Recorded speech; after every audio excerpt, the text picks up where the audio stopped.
దొరల భరతం పడతాడు.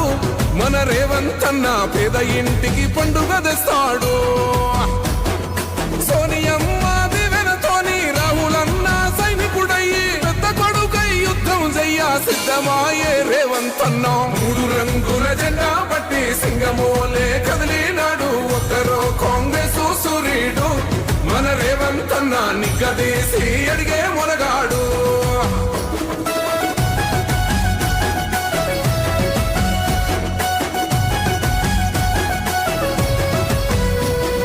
దాడులెన్ని జరిగిన గాని దడువలేదు రేవంత్ అన్న. గంతకంతా ఎత్తుకు ఎదిగాడు.